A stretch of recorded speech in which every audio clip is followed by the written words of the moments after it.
আওয়ামী লীগের নাম করে এরকম একটা ভেদরেখা আবার সৃষ্টি করার চেষ্টা করা হচ্ছে। ধরেন আওয়ামী লীগ গত 15 বছরে 17 বছরে অনেক অন্যায় করছে, অত্যাচার করছে, ইনস্টিটিউশনগুলি ধ্বংস করছে, শেখ হাসিনার তার জন্য বিচার হওয়া উচিত, আওয়ামী লীগের সবার বিচার হওয়া উচিত, কিন্তু আওয়ামী লীগের যে বয়ানগুলি সেগুলির একটা এন্টিথিসিস দাঁড় করানোর একটা চেষ্টা সেইটা করা হইতেছে এই বয়ানগুলির মাধ্যমে। এবং এটা একটা, আপনার কাছে কি মনে হয়, একটা অপচেষ্টা না? মানে আওয়ামী লীগ করছে বলেই সব জিনিস খারাপ হয়ে গেছে, ব্যাপারটা তো এরকম না। না, বিষয়টা হচ্ছে যে আপনাকে মনে রাখতে হবে যে শেখ হাসিনার প্রত্যেকটা কথা, আওয়ামী লীগ নেতাদের প্রত্যেকটা বয়ান তারা কিন্তু করেছে কিসেকে সামনে রেখে? তারা মুক্তিযুদ্ধকে, মুক্তিযুদ্ধের চেতনাকে সামনে রেখে করেছে।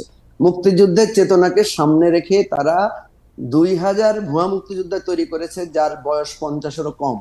মুক্তিযুদ্ধের চেতনাকে সামনে রেখে তারা বিশ্ববিদ্যালয়ে ধর্ষণের সেঞ্চুরি পালন করেছে। মুক্তিযুদ্ধের চেতনাকে সামনে রেখে তারা সেটার জন্য তো মুক্তিযুদ্ধের আবরার চেতনা দায়ী ফাহাদের, হতে পারে না, সেটার জন্য তো আওয়ামী লীগ দায়ী, সেটার জন্য তো মুক্তিযুদ্ধের চেতনাই তো আওয়ামী লীগ ফলো করে না। না না না, আমরা সেটাই বলছি, আমাদেরকে মুক্তিযুদ্ধের সঠিক আ- চেতনাটাকে আফোর্ড না করার কিন্তু, জন্য এই কাজটা কিন্তু করতে হবে। যে এখন তো আওয়ামী লীগ এখন তো মুক্তিযুদ্ধকে ব্যাপারটা ধ্বংস দাঁড়াইতেছে করেছে, যে মুক্তিযুদ্ধ আওয়ামী লীগ শব্দটাই, আপনি মুক্তিযুদ্ধের দেখেন এখন মুক্তিযুদ্ধের ব্যাপারটা দাঁড়াইছে, অঙ্গীকারটাকে এখন ব্যাপারটা দাঁড়াইতেছে আমরা যে মুক্তিযুদ্ধ শব্দটাকে একটা প্রতিপক্ষ উই আর দে করার একটা চেষ্টা করা হচ্ছে। এটা কেন? এবং আপনারাও না একটা উই বয়ান আর, দিতে চেষ্টা না করতেছেন, এটা পৃথিবীতে কেন? তো, না পৃথিবীতে তো সাদা এবং কালো, আলো এবং আঁধার, হুম, ন্যায় এবং অন্যায়, সাম্য এবং বৈষম্য, এই দুইটা জিনিস তো মানে চিরস্থায়ী ভেদরেখা। এই জন্য আওয়ামী লীগ যে বৈষম্যের প্রতীক, হুম। এটা তো এবারে মানে প্রতিষ্ঠিত হয়েছে। আওয়ামী লীগ আমরা যেটা বলতে চাচ্ছি, আওয়ামী লীগ আমরা বলতে চাচ্ছি আওয়ামী লীগ এটাকে দুই, কালচারালি, মঞ্জু ভাই, পলিটিক্যালি আওয়ামী লীগ এবং মানে আমি লিগালি। তো আমি জানার জন্য করছি, আওয়ামী লীগ 2000 কত 9 থেকে 2024 সাল পর্যন্ত আওয়ামী লীগের কৃত অপরাধের জন্য আওয়ামী লীগের 1971 সালের অবস্থান কি বাতিল হয়ে যায়? না না, বাতিল তো হবে না। ওকে। আপনি ভালো করে বুঝেন, জি। আমাদের পজিশনটা বুঝেন। হুম। আমরা বলছি শেখ মুজিবুর রহমান বাংলাদেশের স্বাধীনতা যুদ্ধের নেতৃত্ব দিয়েছেন, হুম। হুম।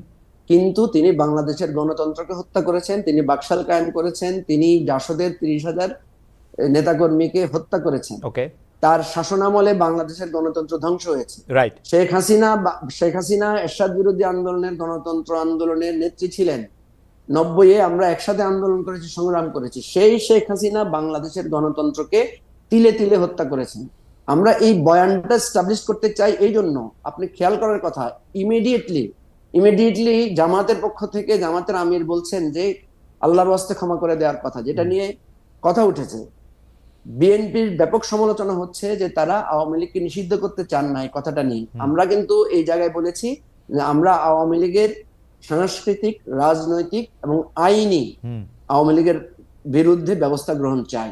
মানে কোনো আবেগ প্রসূত না, একদম জাস্টিফাইড ওয়েতে আওয়ামী লীগ যাতে সম্পূর্ণভাবে তার গণতান্ত্রিক হুম। এবং আইনগত ন্যায় বিচারটা সে পায়। তার ওকে। ন্যায় বিচারই হচ্ছে, আমি আমার উদাহরণ হিসেবে সবসময় আপনাকে বলি, আপনার সন্তান যদি কারো মেয়েকে ধর্ষণ করে, কারো বাড়িঘর লুটপাট করে, আপনার একটা সন্তান হিসেবে তার প্রতি মমত্ববোধ, আরেকটা হচ্ছে রাষ্ট্রীয় আইন বা তার নৈতিক অধঃপতনের জন্য তার শাস্তি। আপনি কি করবেন? আপনি তাকে নিশ্চয়ই আইনের হাতে তুলে দিবেন। আবার হয়তো তার সন্তানের জন্য হয়তো আপনি চেষ্টাও করবেন যে সে যদি একটু ভালো পথে ফিরে আসে। না, এজন্য আমার আওয়ামী আমার লীগের প্রতি জাস্টিফিকেশন হচ্ছে, মঞ্জু ভাই, আওয়ামী মঞ্জু লীগের ভাই, প্রতি মঞ্জু ভাই। জাস্টিফিকেশন হচ্ছে জি। তাকে যথাযথ আইনি প্রক্রিয়ায় তার প্রাপ্যটা বুঝিয়ে দেয়। মঞ্জু, রনি ভাই, আমি আপনার কাছে প্রশ্নে পরে আসছি। আপনি কি 90 সেকেন্ডের মধ্যে একটু এই ব্যাপারে একটু মন্তব্য করবেন, যে এই বিষয়গুলি নিয়ে আসলে মঞ্জু ভাই মন্তব্য করলেন, আওয়ামী লীগ, আওয়ামী লীগের অবস্থান, বিএনপি, জাতীয় পার্টি, 71 মুক্তিযুদ্ধ? না, মূলত তিনি একটা রাজনৈতিক দলের, এখন আলোচিত রাজনৈতিক দলের সাধারণ সম্পাদক, মানে সদস্য সচিব। তার ভিন্ন মত থাকতে পারে, ভিন্ন মত থাকতে পারে, এবং তিনি যে বক্তব্যটি বলতে চেয়েছেন, আমার দৃষ্টিকোণ থেকে যেটা মনে হচ্ছে যে তিনি আওয়ামী লীগকে রাজনৈতিকভাবে মোকাবেলা করতে চাচ্ছেন, আইনগতভাবে নয়। তারপরে তিনি আওয়ামী লীগকে সাংস্কৃতিকভাবে মোকাবেলা করতে চাচ্ছেন, কৃষ্টি দ্বারা, কালচার দ্বারা তিনি মোকাবেলা করতে চাচ্ছেন। তো এটা, আমি তো এর মধ্যে খারাপ কিছু দেখছি না। আপনি পলিটিক্স করে আওয়ামী লীগকে খারাপ, মানে আওয়ামী লীগের লোকজন প্রচার করছে তারা মেট্রো রেল করেছে। আপনি যদি বলতে পারেন যে মেট্রো রেল, এটা দিয়ে 3টা মেট্রো রেল হতো। মঞ্জু ভাইরা যদি, আওয়ামী লীগের লোকজন বলছে আমরা পদ্মা ব্রিজ করেছি, যদি তাদের লোকজনকে বিশ্বাস করানো যায় এটা দিয়ে 4টা পদ্মা ব্রিজ করা যেত, তোমরা বাকি টাকা চুরি করেছো। তারপর যদি আওয়ামী লীগের লোকজন বলে আমরা রূপপুর, মানে এই যে জিনিসগুলো, মানে আমিও যে জিনিসটা প্রচার করে যাচ্ছি সেটা হলো যে কখনো অ্যাডমিনিস্ট্রেটিভ পাওয়ার ব্যবহার করে, হুম। গোলা বারুদ ব্যবহার করে, অস্ত্র ব্যবহার করে কোনো রাজনৈতিক মতাদর্শ, কিন্তু কিন্তু দল, কিন্তু রনি ভাই, এমনকি মানুষের বিশ্বাসকে বন্ধ করা যায় কিন্তু না। কিন্তু কিন্তু রনি কিন্তু কিন্তু রনি ভাই, আপনি দেখেন, হ্যাঁ, আপনি খুব ভালো জায়গায় এসেছেন যে রাজনৈতিক কৃষ্টি বা সংস্কৃতিকে আসলে একটা পাল্টা কৃষ্টি বা সংস্কৃতি দেওয়ার কথা, কিন্তু আওয়ামী লীগের পাল্টা কৃষ্টি বা সাংস্কৃতিক বয়ান চালু করতে গিয়ে অনেক ক্ষেত্রেই আমরা একটা দেশের বিরুদ্ধে অবস্থান নিচ্ছি, আমাদের কৃষ্টির বিরুদ্ধে অবস্থান নিচ্ছি। সেটাকে আওয়ামী লীগের জিনিস ধরে নিয়ে আমরা অনেক সময় আমাদের যে মানে একটা অসাম্প্রদায়িক একটা অবস্থান, আমাদের যে একটা গণতান্ত্রিক অবস্থান, সেই অবস্থানটা ভুলে যাচ্ছি। সেইটা কি মানে একটা মনে হয় কিনা আপনার? না, আমার এটা এটা মনে হয় এটা এর জন্য আসলে আমরা রাজনৈতিক দল, বিশেষ করে বিএনপি এবং আওয়ামী লীগ, দুটো রাজনৈতিক দলই দায়ী বিভিন্ন সময়টিতে। যেমন আমাদের দেশে দেখেন একটা সময় জারি ছিল, সারি ছিল, ভাটিয়ালি ছিল। এখন এইগুলোকে বাদ দিয়ে একটা সময় বললো যে না, ওইগুলো চলবে না, সব জায়গাতে শুধু ওয়াজ চলবে, কি করবে। এক সময় অনেক কীর্তন হতো। হুম, মানে আমাদের যেটা মাল্টি মানে ভার্স সোসাইটি ছিল, হুম, এটাকে বাঙালি জাতীয়তাবাদ যারা বলেছে তারা, বা বাংলাদেশি জাতীয়তাবাদ যারা বলেছে তারা, তারা এত স্ট্রিক্ট ওয়েতে প্রতিপক্ষের যে কৃষ্টি এবং কালচার গুলো আছে সেই কালচার হুম, গুলো ধ্বংস করতে করতে এখন বাংলাদেশ জিন্দাবাদ আর জয় বাংলা, নারায়ে তকবীর, আল্লাহু আকবার, এর বাইরে আর কোনো মানুষ কিছু কিছুতে যেতে পারছে না। হুম, ফলে কি হচ্ছে, এখন দেখেন আমাদের সেই আবহমান বাংলার কোনো গান তৈরি না হয়ে এখন নতুন গান হচ্ছে, টিপ্পা দে টিপ্পা দে আমাকে টিপ্পা দে, এই হুম, ধরনের গান তৈরি হচ্ছে। তারপর শেষে আপনি ওয়াজ, একটা সময় ওয়াজ বলতে বা রাইট, তাফসির বলতে যে জিনিসটা বোঝাতো, এখন সেই হুজুরদের মধ্যে এ বলতেছে কাফের, ও ওরে বলতেছে বেদাত, ও হুম, ওরে বলতেছে আসো হুম। তোমার এটা ফাটাই দেবো, এটা করবো, এটা করবো। মানে এই যে সবকিছুর মধ্যে আমাদের যে একটা বিভেদ এবং বিষমবাদ, এর কারণে কি হচ্ছে, যখনই মুক্তিযুদ্ধের কথা আসছে, এটা রাইট। মুক্তিযুদ্ধ নিয়ে বক্তব্য নয়, বক্তব্যটা হলো যে লোক মুক্তিযুদ্ধের কথা বলছে হুম, তাকে আমি পছন্দ করি না, ফলে ও কেন মুক্তিযুদ্ধের কথা বললো, এই জন্য মুক্তিযুদ্ধকে রাইট। নিয়ে একটা গালি দিয়ে দিল। এই যে একটা জিনিস হয়ে গেল। এখন দেখা গেল যে ব্যক্তিগতভাবে আমাকে হয়তো কেউ চেনেন না, অনেকে চেনেন না, হুম, আমার সামনাসামনি মুখ হয় না, কেন আমি এখন তার পছন্দের মতো কথা বললাম না। সে হয়তো জামাতের লোক, আমি রাইট। কেন জামাতের বিরুদ্ধে আমার বললাম বা জামাতের পক্ষে বললাম, আমার মনে যে এটা নিয়ে দেখা গেল আমার মনে রনি ভাই, অকথ্য আপনার ভাষায় বক্তব্য, গালাগালি শুরু। রনি ভাই আপনার বক্তব্য পরিষ্কার। আমরা খুব দ্রুত কিছু কুইক ফায়ার কোশ্চেন করতে চাই আপনাকে দিয়ে আমরা শুরু করি। আচ্ছা, আপনি আপনি জি মঞ্জু আমি ভাই, একটু আমি একটু জি আমি মঞ্জু ভাই একটু add করেন। কারেকশন দিতে চাই। জি, একটু কি বলতে পারি? যে 30 সেকেন্ডে যদি বলেন মঞ্জু ভাই। আচ্ছা, হ্যাঁ, 30 সেকেন্ডে বলছি। প্রথম কথা হচ্ছে, আমরা আওয়ামী লীগকে আইনগত নিষিদ্ধ চাই না, বিষয়টা এমন না। আমি বলছি যে আওয়ামী লীগকে তার প্রত্যেকটা সেক্টরে হুম, প্রত্যেকটা অপরাধের বিষয়টা তুলে ধরে তাকে সুষ্ঠু ন্যায় বিচারের মধ্য দিয়ে আমরা তার একটা মানে আইনগত সমাধান চাই। আপনাকে ওকে, আমি জাস্ট উদাহরণ হিসেবে বলি, এই আপনার যে এই আন্তর্জাতিক অপরাধ ট্রাইব্যুনালে যেটা হয়েছিল, যে জামাতের নেতাদেরকে ফাঁসি দেওয়া হয়েছিল, সেখানে কিন্তু জামাতকে দায়ী করা হয়েছিল যে জামাত দলীয়ভাবে মুক্তিযুদ্ধের বিরুদ্ধে অবস্থান নিয়েছে, তার বিচার করতে হবে। তো আমাদের দেশের আইনে দলের বিচারের কোনো ব্যবস্থা নাই, ব্যক্তির বিচারের ব্যবস্থা আছে। আচ্ছা, তখন আপনার খালেদ ভাই, আপনার মনে থাকার কথা, তখন আনিসুল হক সাহেব বলেছিলেন যে আমরা দলের বিচারের জন্য একটা আইন তৈরি করেছি, খসড়া ওকে, করেছি, এটা খুব শীঘ্রই সংসদে পাশ হবে এবং সেটার মাধ্যমে তারা জামাতের বিচার করবেন, জামাতকে নিষিদ্ধ করবেন। হুম, হুম, আমার কথা হচ্ছে, দলীয়ভাবে একটা দল যখন গণতন্ত্র ধ্বংস করে, ঠিক আছে। গণহত্যা করে, লাখ টাকা লুটপাট করে, এই দলীয় বিচারের, আওয়ামী লীগের বিচারটা যাতে ন্যায়সঙ্গতভাবে হয় আচ্ছা, ওকে। এবং আমরা আমরা বুঝতে একইভাবে পারছি আপনি তার ন্যায়সঙ্গত সামাজিক, বিচার চান। সাংস্কৃতিক, মঞ্জু ভাই আমরা রাজনৈতিক বুঝতে পারছি। বিচারটাও হয়। এটা মঞ্জু হচ্ছে আমাদের মঞ্জু ভাই আমরা পজিশন। বুঝতে পারছি। আমরা কুইক ফায়ার কতগুলি প্রশ্ন আসলে রনি ভাইকে করতে চাই। রনি ভাই, সরকারের কবে নাগাদ ইলেকশনে ঘোষণা দেওয়া উচিত? As early as possible, if possible. এটা যদি তারা ফেব্রুয়ারি মাসের মধ্যে দেয় তাদের জন্য ভালো। ফেব্রুয়ারি মাসের মধ্যে ইলেকশনের ঘোষণা দেওয়া নাকি ইলেকশন করা? ইলেকশন করা। সরকারের এই মুহূর্তে প্রায়োরিটি কি দেওয়া উচিত ইলেকশন ছাড়া? কোনটা তিনটা টপ আ- তিনটা যদি বলেন। 1 নম্বরে আইন শৃঙ্খলা, ওকে, 2 নম্বরে কর্মসংস্থান, হুম, 3 নম্বরে মানুষের মনে আশার সঞ্চার করা, হোপ এই তৈরি করা।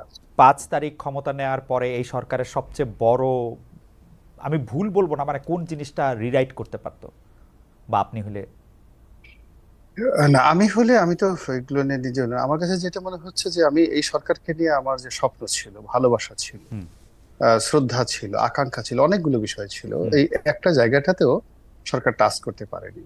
আর এমন কতগুলো ঘটনা ঘটছে যেটা আসলে আমি কখনো স্বপ্নে কল্পনাও করিনি। বাংলাদেশে এটা মব জাস্টিস হবে, বাংলাদেশে এরকম কোনো বিশৃঙ্খলা হবে, এটা যা কিছু হয়েছে এটা যেমন আমি কল্পনা করতে পারিনি, আবার এর কাছে আমার যে স্বপ্ন ছিল, প্রেম ছিল, ভালোবাসা ছিল, সহমর্মিতা ছিল, ইট ইজ আওয়ার গভর্নমেন্ট। আমরা বিপ্লব করেছি, আমরা এর জন্য যার যার অবস্থান থেকে কোটি কোটি মানুষ যা কিছু করেছে, মানে আপনার আমাদের স্বপ্নের সঙ্গে তার যেটা অ্যাডাপশন ছিল, আপনার সেই স্বপ্নের জায়গাটা adaptionটা টাচ হয়নি। করে নাই, আপনার স্বপ্নের জায়গাটা টাচ করে নাই সেটি আপনি বলছেন।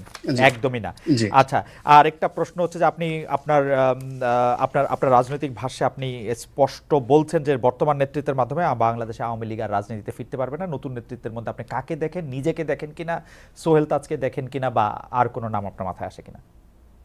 না, আমি নিজে প্রথমত আমি একটা জেলা পর্যায়ের নেতা হওয়ার মতো যোগ্যতা আমার নেই, এটা হলো আমার ব্যাপার, আমার বক্তব্য। দ্বিতীয়ত হলো যে আমার রাজনীতি করা, রাজনৈতিক নেতৃত্ব দেওয়ার আকাঙ্ক্ষা কখনোই ছিল না। আমি শুধুমাত্র যে কোনো একটা পারিবারিক, যেহেতু আমাদের একটা পারিবারিক অবস্থান ছিল, সেই কারণে আমি ইলেকশন করার একটা সুযোগ পেয়েছি ডিউ টু মাই ফ্যামিলি এবং রাজনৈতিক ওই নির্বাচন এলাকার কারণে। কিন্তু ন্যাশনালি পলিটিক্স করার জন্য, যেটা ভিপি নুরুর আছে, জোনায়েদ সাকির আছে, দে আর পলিটিক্যালি ম্যাচিউর, তাদের পলিটিক্যাল অভ্যাস আছে, মঞ্জু সাহেবের আছে, তারা সেই ছোটকাল থেকে পলিটিক্স করে। আমার আসলে কখনো রাজনীতি করার সেই অভিজ্ঞতা নাই, বাট আমি লিখতে পারি, আমি বলতে পারি, আমি তারপরে আমি ইলেকশন করতে পারি। হয়তো মঞ্জু ভাই আমার মতো ইলেকশন এক্সপার্ট না, বাট আমি ইলেকশন করতে পারি, যেহেতু আমি এটা ছোটকাল থেকে দেখে আসছি। আমাকে যদি কোনো জায়গায় প্রার্থী করা হয়, কি করে জিতে আসতে হয়, I know it better than somebody. Election engineering করে নাকি আপনার ক্যারিশমা? না না না না না, ইঞ্জিনিয়ারিং করলে তো 2014-18 অপরচুনিটি, আমার সুযোগটা ছিল। রাইট। রনি ভাই, শেষ প্রশ্ন আপনি নিশ্চয়ই খেয়াল করেছেন যে, মানে আপনার জন্য এই কুইক ফায়ারের শেষ প্রশ্ন, যে সম্প্রতি প্রশ্ন থেকে তালিকা করে আওয়ামী লীগ আমলের সাংবাদিক নেতাদের, তখনকার প্রভাবশালী সাংবাদিকদের আর্থিক বিষয়ে তদন্তের উদ্যোগ নেওয়া হয়েছে। একদল সাংবাদিকদের অ্যাক্রিডিটেশন কার্ড সচিবালয়ে পাস বাতিল করা হয়েছে। আপনি একসময় সাংবাদিক, গণমাধ্যমের জন্য পরিস্থিতিটা আসলে কেমন? 71 টিভি দখল, সময় টিভি চাঁদাবাজি, আজই এরকম একটা ভিডিও ব্লগ ছেড়েছেন আমরা দেখেছি। আওয়ামী লীগ সরকারের সময় যারা টকশোতে কথা বলেছেন তাদের পক্ষে লিখেছেন, তাদের উস্থিতি গিয়েছেন, এমন একাধিক জুলাই আগস্ট হত্যাকাণ্ডের ঢালা মামলারও আসামি। আপনি যদি, আমার প্রশ্নটা বড় হয়ে গেল কিন্তু আপনি উত্তরটা যদি ছোট করে দেন, আসলে সাংবাদিকদের জন্য কেমন সময়টা? সাংবাদিকদের জন্য খুবই অবমাননাকর, লজ্জাকর, এবং আমি মনে করি যে কাজটি করেছে এটার একটা ফিনিশ হওয়া উচিত। অর্থাৎ এই যে এটা শুধু যেন তদন্তে থেমে না থাকে, যারা সত্যিকার অর্থে এই অপকর্ম করেছে তারা সবাই যেন শাস্তির আওতায় আসে এবং একটা দৃষ্টান্ত তৈরি হয়, যেন ভবিষ্যতে দালাল সাংবাদিক তৈরি না হয়। এই গেল এক। আর দ্বিতীয় যেটা আছে সেটা হলো, ধরুন 71 যেভাবে আমরা মানে 21 টেলিভিশন দখল করা হয়েছিল, এটা আমরা ঘৃণা করি। তো এখন দেখা গেল 71 টেলিভিশন আবার যদি কাউন্টার পক্ষ, শুনেছি দখল হয়ে গেছে। তারপর সময় টিভি, একজন রাজনৈতিক নেতা এই সময় টিভিতে কোনো আক্রমণ করা হবে না, ইত্যাদি হবে না, বিনিময়ে সেখানে লেনদেন, বিভিন্ন সামাজিক মাধ্যমে সকল কথাবার্তা চালু হয়ে গেছে। তো এই জিনিসগুলো আসলে সুরা হওয়া দরকার। এগুলো যদি না হয় তাহলে তো আসলে ওই যে আগের যেভাবে তালিকা করে শীর্ষ 50 জন সাংবাদিকরা আপনি সবকিছু শেষ করে দিন, আবার আরো যদি 50 জন তালিকা ভবিষ্যতের জন্য হয়ে যায়, তাহলে তো এই জগতে আর কেউ দাঁড়াবে না, সব মাথাগুলো সব নষ্ট হয়ে যাবে। তার জন্য আমার মনে হয় যে এই ব্যাপারে সতর্ক হওয়া উচিত। এই জন্য আমি কথাটা, আজকের যে ভিডিওটা দিয়েছি, যে 71 টিভির, সময় টিভি, এখান থেকে শিক্ষা নিতে হবে আমাদেরকে।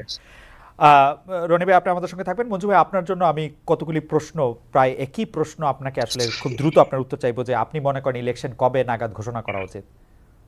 এটা আমরা কিন্তু স্পষ্ট করে বলেছি যে 1 থেকে 1.5 থেকে 2 বছরের মধ্যে, অর্থাৎ নেক্সট ডিসেম্বর দেন ফেব্রুয়ারি ইলেকশন অনুষ্ঠান করা না ঘোষণা করা। আমরা বলেছি যে একটা ফ্রি অ্যান্ড ফেয়ার ইলেকশন করার জন্য বিগত সময় আমরা দেখেছি কেয়ারটেকার সরকার 3 মাসের মধ্যে সেটা পারে, কিন্তু সেটা হচ্ছে একটা ওয়েল সেট আপ অ্যাডমিনিস্ট্রেশন। তাহলে আপনি বলছেন যে এখন আমাদের 1.5 বছর। হ্যাঁ, কারণ আপনার পুলিশই তো নাই, এখন পুলিশই নাই, ভোটার লিস্ট ত্রুটিপূর্ণ, অ্যাডমিনিস্ট্রেশন এখনো সেট আপ প্রপারলি তার শেপ নেয় নাই। সুতরাং এটা সেট আপ, এটা এমন না তো যে জামায়াত